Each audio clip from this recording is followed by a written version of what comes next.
It's time for another installment of Flashpoint. This week, Mike Holfeld sits down with Val Demings on her future in Congress. Hi, everyone, and good morning. I'm Mike Holfeld. Today, Val Demings joins us, and she has a whole new job. Welcome. Thank you so much. Congresswoman-elect from the 10th District. How does that feel? Oh, my goodness. I just love the sound of that. I'm so honored to serve the residents here in the district and excited to get to work. You know, was it October we met last, and you were confident, but there was a lot of hard work. Reflect for me the journey getting here. Yeah, you know, it actually started in 2011 when I first ran for Congress. Same district. District lines changed a little bit.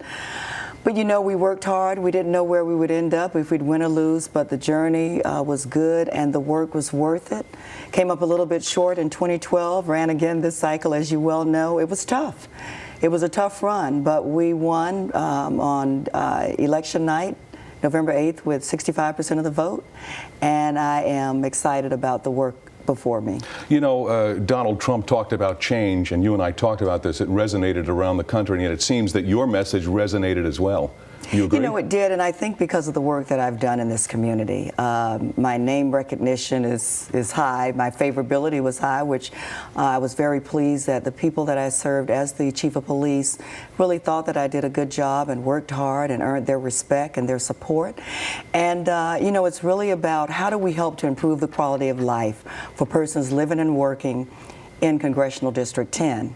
And we had these town hall meetings. We went around and talked to people, business owners, and people who live in the district, and we're forming an agenda that's really not my agenda, but an agenda that has been created by the people who live in the district. You're a little bit of a rookie on Capitol Hill. Talk about that training session for the last 3 weeks. You were there, right? A little bit of a rookie. Of course, I've been here before as a Orlando police officer, working midnight shift patrol.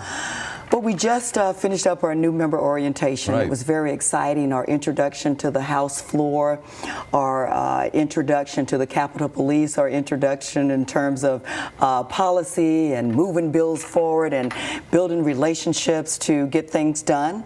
It was very exciting. We also we spent 2 weeks on the Hill in new member orientation, and then we just got back from some bipartisan training at the Harvard University Institute on Politics, where we had an opportunity to sit down with our colleagues on the other side of the aisle and really talk about how we're going to come together, bringing our skills and talents and abilities and our different backgrounds to the table to get things done for the American people. You made a connection, it looks like. I can see it in your eyes. We really did. Yeah. Very, very excited. We have persons coming to the table or in this new class who've never run for office before or never held office before. We have prosecutors. We have several people with law enforcement backgrounds. Certainly makes me feel right at home. People with backgrounds in business and technology, really reflected of our nation. And we're really excited about working together when we can and where we can. I'm thinking about the travel and everything, and family. Both of us have families with children. Juggling, is that going to be a tough thing? Family and work on the Hill? It's going to be some juggling. I remember being a new parent, working midnight shift patrol, and Jerry, of course, been in the same profession, and so we're used to juggling. Some days we juggle better than others, but we're really excited about this opportunity. Jerry has been so supportive and so proud. He even went through the spouses orientation on the Hill with me, and don't tell anybody, but he actually attended a tea with some of the other spouses, and he just did really well and learned about what it's like to be a member of Congress, and he's excited, and so am I. I suspect you're proud of him too, the way he stood by you on this. I really am, and our family, it just opens up additional opportunities for our children and our grandchildren to really see how things work in the nation capital and learn more about this country and why it matters, you know, whether it's voting, participating in the political process, really seeing your government at work and really have an opportunity to hold your elected officials accountable, starting with your own house. And now you're understanding how this thing works on Capitol Hill? I really am, yeah. And you know what? There's a saying that says when you know better, you're supposed to do better, right? And we know what the challenges are in our country. As I talked to my colleagues on both sides of the aisle, we talked about what made us run in the first place, what is taking us to the Hill, and it's really about the people that we're representing in our district. As I said earlier, to improve their quality of life, whether they're in business or whether they are teachers or public servants or in, first responders or just still struggling looking for a job. We want to make their lives better. And I know we have all watched Congress not function. And we're all committed to doing better. When we know better, we're supposed to do better. I want to talk about the issues and a whole bunch more. Let's take a break here with Val Demings. Back in a few minutes. The bells.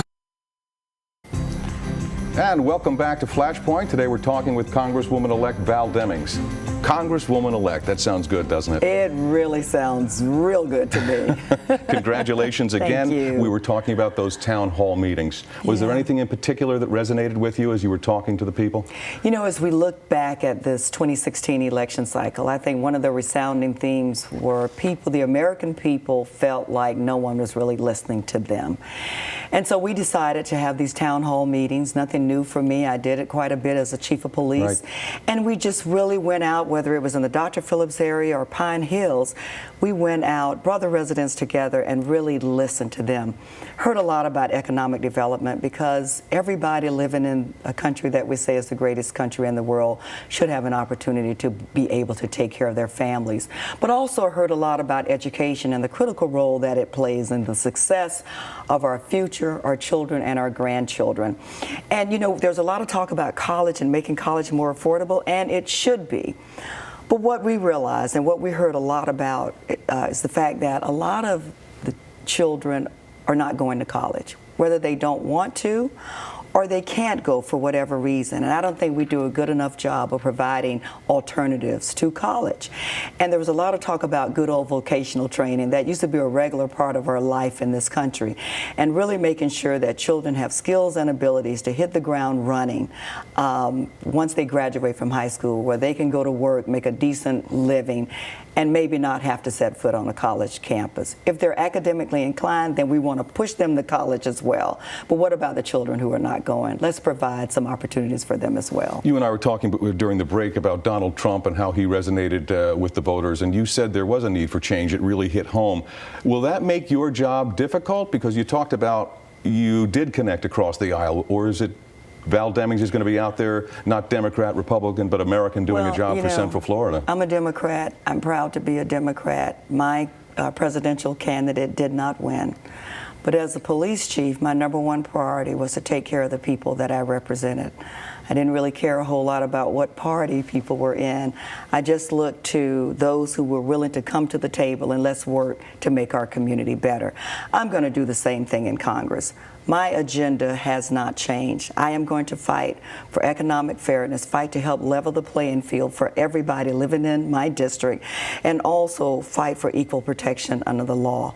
We have a lot of issues, whether it's the need for improving our infrastructure, improving our public education system, taking care of our seniors and veterans. I think those are issues that resonate with those persons on both sides of the aisle, and I will work with my colleagues on the other side of the aisle when I can and where I can. Given your background as police chief, you and I were talking about Pulse and how this really, it just crushed this community, and then we came back. Orlando strong, we heard time and time again.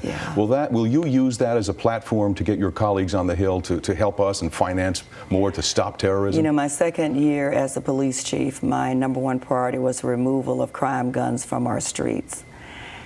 And then there's Pulse. I think we're all grieving from that horrific tragedy. 49 people in our community lost their lives who were doing nothing wrong, just out for, as I think I mentioned before, having a late night fellowship. Right. We need to get guns out of the hands of people who should not have them in the first place. And of course, that will be one of my #1 priorities on the Hill. We're not trying to take guns away from law-abiding citizens who use them to protect themselves, their families, and their businesses. But we've seen and been painfully reminded of the devastation that guns can do in the wrong hands. And so I will work very hard and on a regular basis to create the legislation that we need to prevent, hopefully, incidents like Pulse from happening again. I know that's very important to you, but what other big focuses will you have as you go into Congress? Some things that are on your mind that you want to get out there? Well, it should come as no surprise, our national security, but not only our national security as a nation, but our neighborhood security, sure. To keep our families safe. Of course, criminal justice reform and police community relations, because really the safety of our communities is really the foundation, I think, on which great communities are built.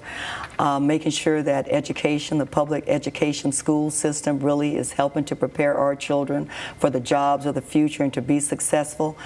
Alternative education is wonderful, but we do know that the majority of our children will go through the public school system. Taking care of those who have taken care of us, our veterans, making sure that they have the benefits that they need to retire with dignity and respect. And our seniors, to make sure that our seniors continue to have Social Security and Medicare, which was founded almost 80 years ago, Social Security, to keep them out of poverty. You keep circling back to education, and my sense is you're concerned about the next generation and how they're going to go forward. I really am. You know, I grew up the daughter of a maid and a janitor who worked hard. My mother, who did not finish high school, understood that education really was the key to my success. And so were it not for the educational opportunities that I had to graduate high school, because the child doesn't have a chance unless they have that high school diploma, but then to go to college, and that college degree was my choice, and it has really helped to open up a lot of doors for me. So education, I think, is the best way to level the playing field for our children, our grandchildren, and for generations to come. Got about 2 minutes left, and you and I joke about this, we could talk for hours. You're going to get sworn in January 3rd. I first want you to reflect for me, how does that feel? Because it's not thinking about it, you're not the candidate anymore, you will be Congresswoman. I've taken 2 oaths in my lifetime, Mike. One as a young police officer in 1984, the next one as the Chief of Police in 2007, and the third one as a member of the United States Congress. I've taken each of those oaths very seriously, and I'll take the one on January 3rd very seriously as well. But the day has special significance for me because it just happens to be my mother's birthday. She's no longer here with us, but I am the product of the sacrifices and the hard work that she's done.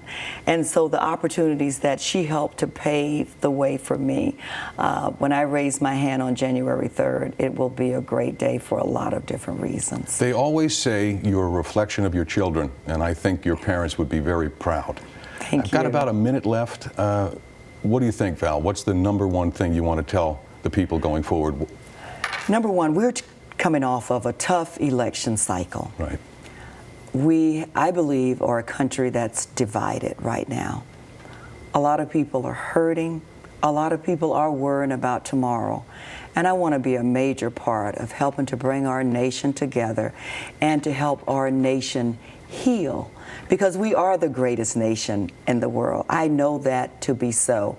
And I believe that it's important to move forward, helping the American people, American families understand that we have their backs. Always good to see you.